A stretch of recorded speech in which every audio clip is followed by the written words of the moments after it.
nderuar media, të nderuara gazetar, mirë se po e gjejmë njëri tjetrin këtu, pas mbledhjes së kryesisë, e cila po vazhdon ende me një temë që është shumë e rëndësishme që ndërlidhet me parandalimin e vetvrasjeve. Megjithatë, për hir të konsideratës dhe respektit tuaj dhe për hir të asaj që keni edhe aktivitete tjera, dola pak më herët nga mbledhja e kryesisë, ne kemi vendosur që seanca e kuvendit të mbahet më 2 prill, pra të enjtën më 2 prill, në orën 10.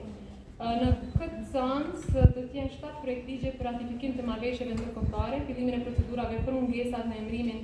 në Komisionin e Pavarur të Mediave, e po ashtu edhe në RTK.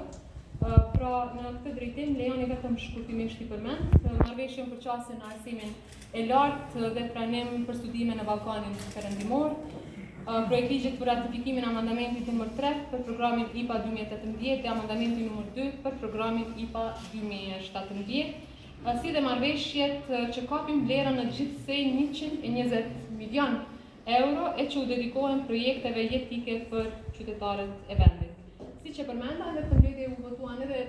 2 komisione, pra që do të formohen në seancën e kuvendit të datës 2 prill, pra ajo që ka të bëjë me KPM-n dhe Bordin e Radio-Televizionit të Kosovës. Në këtë drejtim më duhet të theksoj që për shkak të vonesave që kemi pas në konstituimin e kuvendit, tashmë janë edhe diku 33 pozita që duhet të plotësohen në të gjitha institucionet përkatësisht në 34 institucionet të pavarura dhe në këtë drejtim ndërlidhen pra edhe KPM-ja, edhe RTK-ja, e sot do të merremi edhe me KPK-n, e nesër edhe me gjykatën kushtetuese, me KGK-n e kështu me radhë. Në raport me çështjen e ekspozitës, më lejoni që në emër të kryesisë së kuvendit të shprehim keqardhjen tonë për atë çfarë ka ndodhur. Na vjen shumë keq për të gjitha familjet, palët që janë prekur më së shumti dhe sidomos për qytetarët e Republikës Kosovës. Pas këtij rasti, si kryesia e kuvendit, do të ndërmarrim hapa për ndryshimin e rregullores ekzistuese,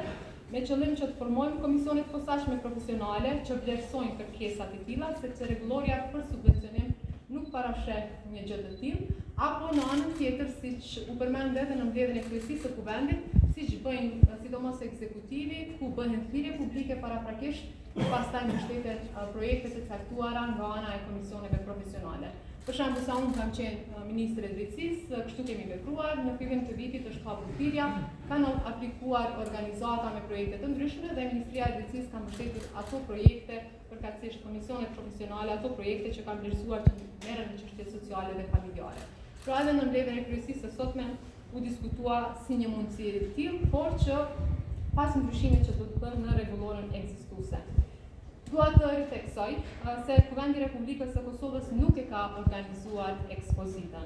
Në patronatin tim, si kryetare e Kuvendit, është organizuar vetëm një ekspozitë dhe atë më 6 mars.